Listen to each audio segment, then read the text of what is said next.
और चलिए उत्तराखंड की खबरों में आगे बढ़ेंगे। सबसे पहले बात करेंगे चमोली की, जहां पर आज जोशीमठ नगर को लेकर महत्वपूर्ण बैठक होने जा रही है। आपदा प्रबंधन सचिव रणजीत सिन्हा नगरपालिका जोशी वार्ड में दोपहर 12 बजे ये बैठक लेंगे और ये बैठक CBRI, स्थानीय प्रशासन और साथ ही प्रभावित परिवारों के साथ साथ जनप्रतिनिधियों के साथ होगी। बताया जा रहा है कि जोशीमठ के नए प्लान और भविष्य को लेकर ये बैठक हो रही है।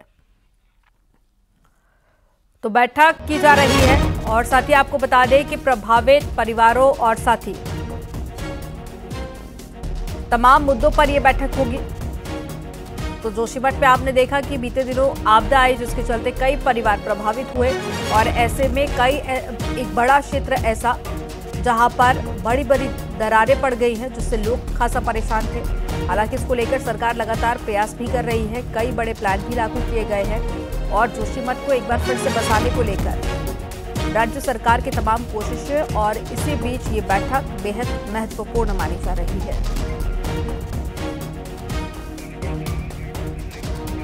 और ज्यादा जानकारी के साथ में चमोली से नितिन सेमवाल जुड़ गए हैं। नितिन, बताइए, आज भी दोपहर 12 बजे एक बैठक होने वाली है, क्या कुछ कयास लगाए जा रहे हैं इस बैठक की? कौन कौन से बड़े चेहरे इस बैठक में शामिल होंगे और साथ ही क्या जोशीमठ को लेकर आज की बैठक में कुछ स्थिति साफ हो सकती है कि आगे क्या कुछ प्लान रहने वाला है? जी, आज आपदा प्रबंधन सचिव जो हैं रणजीत सिन्हा, वो आज जोशीमठ पहुंचेंगे और एक बैठक उन्होंने आज बुलाई है जिसमें तमाम प्रशासनिक अधिकारियों के साथ साथ CBRI की टीम भी मौजूद रहेगी और इसके अलावा जो क्षेत्र के जनप्रतिनिधि हैं उनको भी उस बैठक में बुलाया गया है। दरअसल ये बहुत महत्वपूर्ण बैठक इसलिए भी बताई जा रही है क्योंकि पिछले 2 दिनों से CBRI की टीम जोशीमठ में सर्वे कर रही है और उस सर्वे में जो भवन पहले प्रभावित हुए थे और उन भवनों की स्थिति आज क्या है उसका भी आकलन किया जा रहा है। इसके अलावा जिन भवनों का भुगतान अभी तक नहीं हुआ है या उसमें CBRI की रिपोर्ट नहीं लगी है या कोई फाइल अधूरी है, उसको भी पूरा करने की कोशिश की जा रही है। बताते चले कि जोशीमठ में जो बड़े होटल तोड़े गए थे, माउंट व्यू और मलारी इन, उनका भी अभी तक भुगतान नहीं हो पाया था। तो बताया गया है कि कल CBRI की टीम ने दोबारा वहां पे सर्वे की है, तो लगभग अब वो फाइलें भी तैयार हो चुकी है। इसके अलावा सरकार ने जोशीमठ को हाई रिस्क जोन में बांटा है। उस हाई रिस्क जोन में कितने घर प्रभावित हो रहे हैं उनको हटाने की भी अब प्रक्रियाएं शुरू होगी, ये बताया जा रहा है। लेकिन अभी ये पुख्ता प्रशासनिक तौर पर हुआ नहीं है कि क्या उन मकानों को हटाया जाएगा, लेकिन कयास यही लगाए जा रहे हैं कि जोशीमठ को हाई रिस्क जोन में बांटा गया है। जो वार्ड प्रभावित थे, अब उसमें कितने भवन प्रभावित हुए हैं उनको भी हटाने की बिल्कुल तैयारियां चल रही है। बहुत महत्वपूर्ण बैठक है, लगभग 12 बजे ये नगरपालिका जोशीमठ में बुलाई गई है और उस बैठक में आगे की रणनीति को लेकर भी प्लान तैयार किया जाएगा। जी, तो आज की ये बैठक बेहद खास, आगे प्लान तैयार किए जाएंगे। जानकारी साझा करने के लिए बहुत शुक्रिया आपका। और चलिए खबरों में आगे बढ़ेंगे। अगर सब कुछ ठीक रहा तो केचुधाम के दर्शन हेलीकॉप्टर से होंगे। इसके लिए जिला प्रशासन संभावनाओं पर काम कर रहा है। 3 स्थानों का चिन्हीकरण भी किया जा रहा है जहां पर हेलीपैड निर्माण करने का प्लान है और श्रद्धालुओं की बढ़ती संख्या और साथ ही यहां पर लग रहे जाम से राहत के लिए भवाली केची में हेलीपैड पर काम होना है। हालांकि मास्टर प्लान के साथ भी हेलीपैड प्रस्तावित है, तो उस पर भी काम होना है। आपको बता दें कि नैनीताल के कैचुधाम में लगातार श्रद्धालुओं की संख्या बढ़ती जा रही है और लाखों लोग यहां दर्शन करने के लिए पहुंच रहे हैं।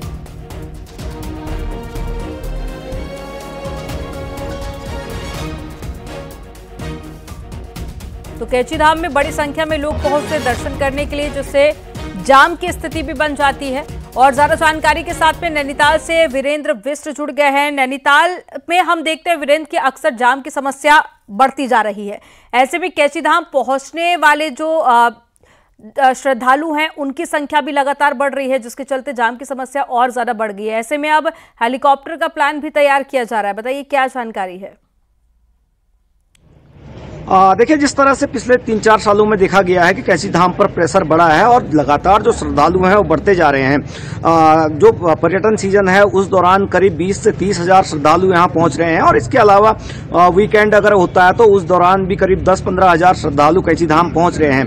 पिछले जो 1 साल है जाम की स्थिति कैचीधाम में बनी हुई है और जो लोग हैं उनको काफी दिक्कतों का सामना करना पड़ रहा है। पार्किंग की समस्या उभर रही है या इसके अलावा जो अन्य असुविधाएं पर्यटन पर्यटकों को झेलनी पड़ रही हैं। वीआईपी दर्शन जो लोग करने आते हैं, जो वीआईपी आते हैं या फिल्म स्टार आते हैं, क्रिकेटर आते हैं, या तमाम जो लोग आते हैं, उनको भी खासी दिक्कतों का सामना करना पड़ रहा है। हालांकि एक प्लान तैयार किया गया है जिला प्रशासन की ओर से, उसमें भंवाली और कैची धाम में हेलीपैड बनाने का निर्णय लिया गया है। और जो चाहे वो हल्द्वानी हो या पन्नगर हो या देहरादून हो या अन्य देश के अन्य हिस्से हैं, वहां से सीधे उन हेलीपैड में आ सकते हैं और वहां से जो टैक्सी या जो अन्य सुविधाएं हैं उनको प्रशासन देने की तैयारी में है। और ये कहा जा रहा है कि वहां तक वो पहुंचेंगे, क्योंकि जो कैची धाम है उसमें मानस खंड के तहत भी काम होने हैं और एक हेलीपैड मानस खंड के तहत जो काम होने हैं उनमें भी बनना है। तो कुल मिला के 3 हेलीपैड का निर्माण उन इलाकों में किया जाना है। तो ये कहा जा सकता है श्रद्धालुओं को सीधे सुविधा देने की तैयारी है। बाईपास का निर्माण भी होना है, हालांकि वो अभी भी पाइपलाइन में है, स्वीकृत बाईपास हो चुके हैं। तो लिहाजा कोशिश ये है प्रशासन की ओर से कि जो कैची धाम है वहां पर वाहनों का प्रेशर कम किया जाए, जो टूरिस्ट हैं उनको कम से कम जो जाम की स्थिति है वो बने, पार्किंग बने, या इसके अलावा हेलीपैड बने। कि कई सारे प्लान्स हैं सरकार के, लेकिन अभी थोड़ा वक्त जरूर लग सकता है, लेकिन जाम की समस्या से निपटने के लिए ये मील का पत्थर जरूर साबित हो सकते हैं। जानकारी साझा करने के लिए बहुत शुक्रिया आपका। वन विभाग से बड़ी खबर है, जहां पर जंगली जानवरों के हमले के बाद में मुआवजे को बढ़ाया गया है। उत्तराखंड में लगातार बढ़ रहे जंगली जानवरों के हमले के बाद में सीएम धामी एक्शन में आए हैं और अब वन्य जीवों के हमले के बाद में राहत राशि में बड़ा बदलाव भी कर दिया गया है। तो वन्य जीवों के हमले में इंसानों की मौत पर पहले 4 लाख रुपए का मुआवजा मिलता था, अब इसे बढ़ाकर 6 लाख रुपए कर दिया गया है। मधुमक्खी ततैया को भी इस लिस्ट में शामिल किया गया है। इसके काटने और घायल होने पर भी वन्यजीव राहत का मुआवजा मिलेगा। मवेशियों में पहली बार जुमों को भी शामिल किया गया है और जुमों के हमले में मौत होने पर मुआवजा मिलेगा। देखिए, पहले जो राहत राशि थी, मुआवजा राशि, वो 4 लाख रुपए थी, जिसे बढ़ाकर अब 6 लाख रुपए कर दिया गया है, क्योंकि उत्तराखंड में लगातार बाघ के हमले, तेंदुए के हमले के मामले सामने आ रहे हैं और कई लोग अपनी जान गंवा चुके हैं। इससे पहले भी वन विभाग को भी कई दिशा निर्देश सीएम की तरफ से जारी किए गए थे। अब मुआवजा राशि भी बढ़ा दिया गया है।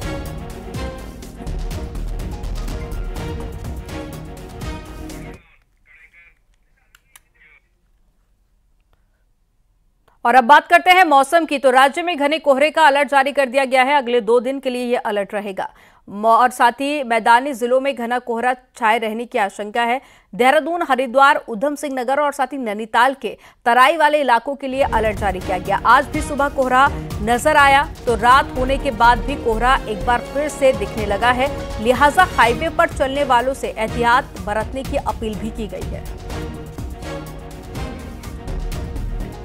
तो मौसम विभाग की तरफ से अगले 2 दिन के लिए अलर्ट जारी किया गया है। पहाड़ से लेकर मैदान तक और साथ ही पहाड़ी इलाकों के लिए बर्फबारी की संभावना पहले भी जाहिर की गई थी। और अगर मैदानी इलाकों की बात करें तो उत्तराखंड में बारिश हो सकती है।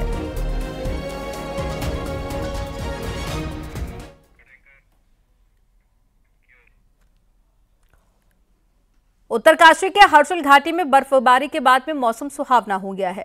बर्फबारी के बाद में पहाड़ों पर बर्फ की सफेद चादर देखी जा सकती है। पहाड़ों पर खिली चटक धूप से पहाड़ और सुंदर दिखाई देने लगे हैं और इस मौसम का आनंद लेने के लिए बड़ी संख्या में पर्यटक हर्षिल घाटी की ओर रुख कर रहे हैं। तो हर्षिल घाटी की ये तस्वीरें हम आपको दिखा रहे हैं, जो कि सफेद बर्फ के बाद में बेहद खूबसूरत नजर आ रही है और ऐसे में पर्यटकों की संख्या भी लगातार बढ़ती जा रही है।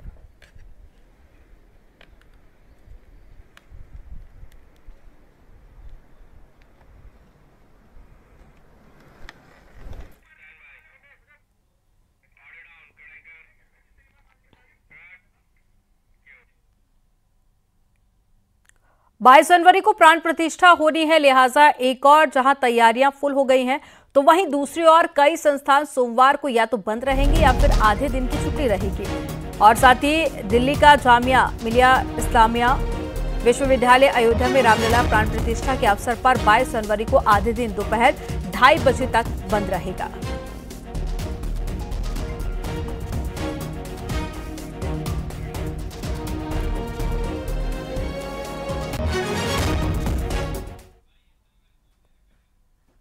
22 जनवरी को अयोध्या में रामलला की प्राण प्रतिष्ठा के चलते धामी सरकार ने उस दिन छुट्टी का फैसला लिया है। राज्य के सभी स्कूल कॉलेज 22 जनवरी को बंद रहेंगे, तो वहीं सरकारी विभागों में आधे दिन की छुट्टी की घोषणा की गई है और 22 जनवरी को सरकारी विभागों और संस्थान दोपहर 2:30 बजे तक बंद रहेंगे। केंद्र सरकार के ऑफिस भी दोपहर 2:30 बजे तक बंद रहेंगे। इसके लिए कल आदेश जारी हुआ था और आज उत्तराखंड को लेकर राज्य सरकार ने आदेश भी जारी कर दिया है। तो 2:30 बजे तक सभी सरकारी दफ्तर बंद रहेंगे, जबकि स्कूल और कॉलेज पूरी तरह से बंद रहेंगे।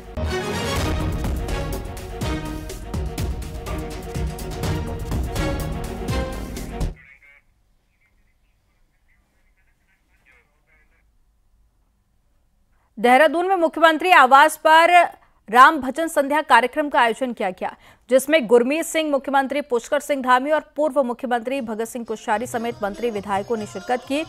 कार्यक्रम के दौरान में सुंदरकांड पाठ का भी आयोजन किया गया, जिसमें मुख्यमंत्री पुष्कर सिंह धामी सुंदरकांड पाठ पढ़ते हुए नजर आए। अयोध्या में 22 तारीख को होने वाले प्राण प्रतिष्ठा के कार्यक्रम के मद्देनजर मुख्यमंत्री आवास पर भजन कीर्तन संध्या का आयोजन करवाया गया।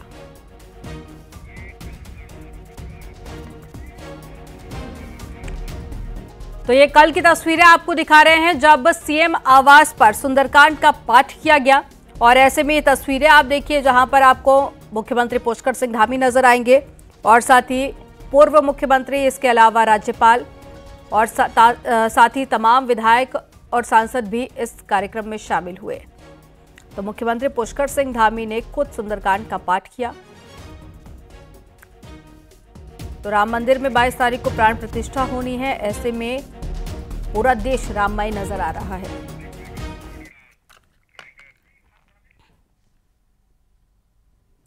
उत्तराखंड से राम मंदिर आंदोलन में जो लोग मुख्य भूमिका निभा चुके थे, अब उन्हें विश्व हिंदू परिषद ढूंढ रहा है। ऐसे कार सेवकों को राम मंदिर के दर्शन कराए जाएंगे। एक रिपोर्ट आपको दिखाते हैं।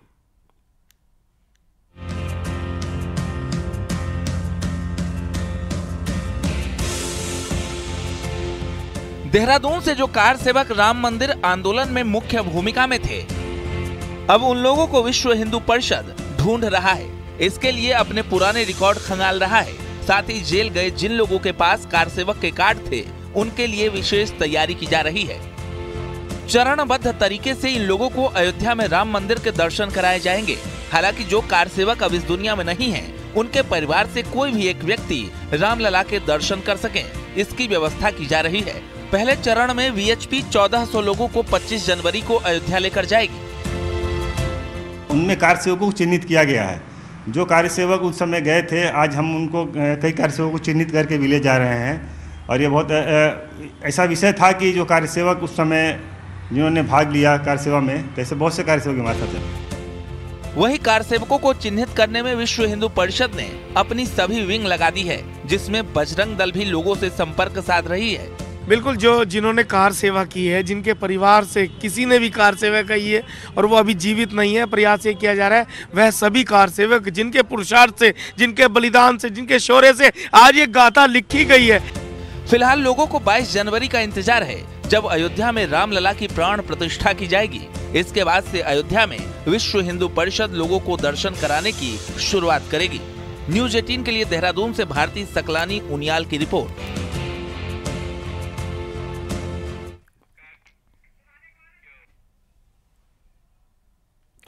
राम मंदिर प्राण प्रतिष्ठा के कार्यक्रम का समय जैसे जैसे नजदीक आ रहा है, वैसे वैसे लोगों का उत्साह और भी ज्यादा बढ़ रहा है।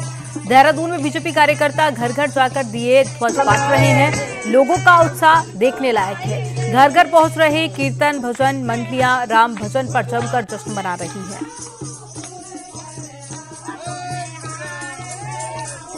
तो ये तस्वीरें आप देखिए, पूरे देश में माहौल राममय नजर आ रहा है और लोग घर घर जाकर ध्वज बांट रहे हैं। इसके अलावा अक्षत दे रहे हैं और साथ ही बीजेपी कार्यकर्ताओं में खासा उत्साह नजर आ रहा है। तो घर घर जाकर राम नाम के ध्वज भी बांटे गए और इस दौरान मंडलियां राम भजन गाती हुई भी देखी गई।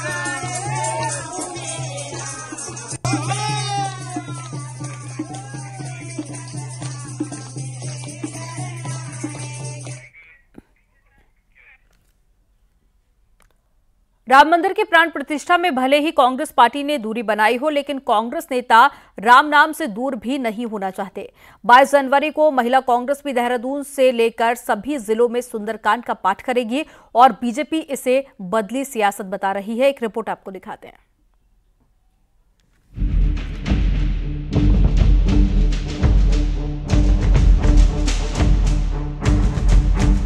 जैसे जैसे 22 जनवरी की तारीख नजदीक आ रही है, राम भक्तों का उत्साह बढ़ता जा रहा है।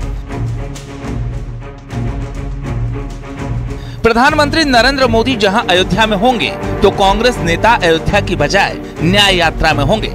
कांग्रेस ने प्राण प्रतिष्ठा के कार्यक्रम से किनारा भले किया हो, लेकिन कांग्रेस के कई नेता राम नाम से दूर नहीं दिखना चाहते। उत्तराखंड में महिला कांग्रेस 22 जनवरी को पार्टी ऑफिस में सुंदरकांड का पाठ करेंगी, तो देहरादून के साथ सुंदरकांड के ऐसे प्रोग्राम जिलों में भी होंगे। कि प्राण प्रतिष्ठा जो हो रही है, हम लोग भी उससे खुश हैं और पूरी महिला कांग्रेस पार्टी उस दिन हम उत्तराखंड में पीसीसी में हमारे ऑफिस में और मंदिरों में जाके, जहाँ जिस क्षेत्र में जो मंदिर बहनें हमारी, वो मंदिरों में जाके सुंदरकांड कर रही, कीर्तन भजन कर रही। पूरी महिला कांग्रेस श्री रामलला जी की प्राण प्रतिष्ठा के लिए खुशी से ये प्रोग्राम आयोजित कर रही है।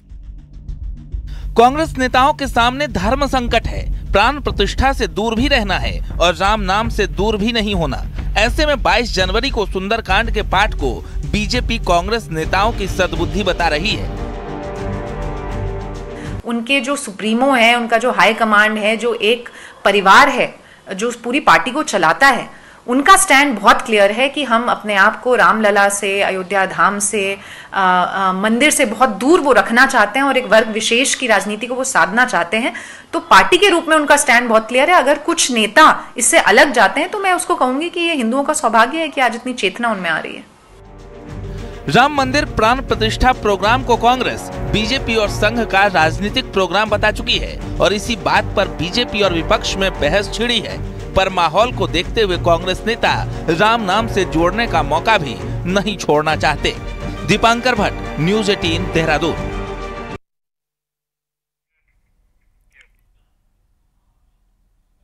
और पहाड़ से जुड़ी हुई 10 खबरें आपको दिखाते हैं फटाफट अंदाज में।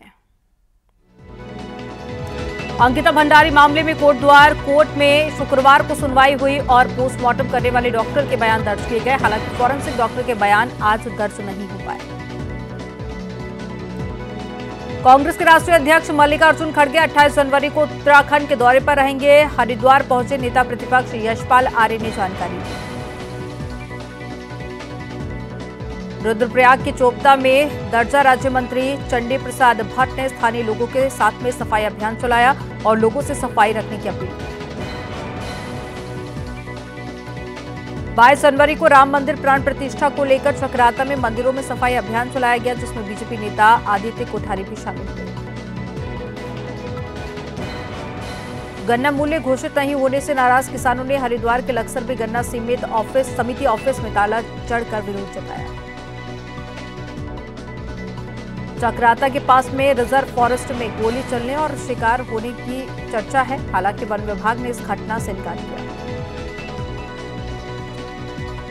हरिद्वार में राम मंदिर आंदोलन में प्राण गंवाने वाले कार सेवकों को श्रद्धांजलि दी गई। अग्रसेन गंगा घाट पर दीपदान किया गया।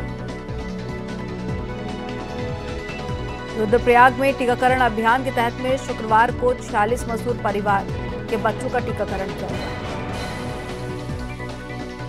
25 जनवरी को प्रधानमंत्री मोदी युवा वोटर्स के साथ में सीधी बात करेंगे, जिसमें उत्तराखंड के युवा भी शामिल होंगे। साथ ही उनके बीच में अपने 10 साल के काम का रिपोर्ट कार्ड भी पेश करेंगे। रामनगर में आज से रामलला विराजमान महोत्सव का आयोजन किया जाएगा। सुबह प्रभात फेरी निकाली जाएगी और रविवार को श्री राम ध्वज यात्रा और भंडारे का आयोजन होना है।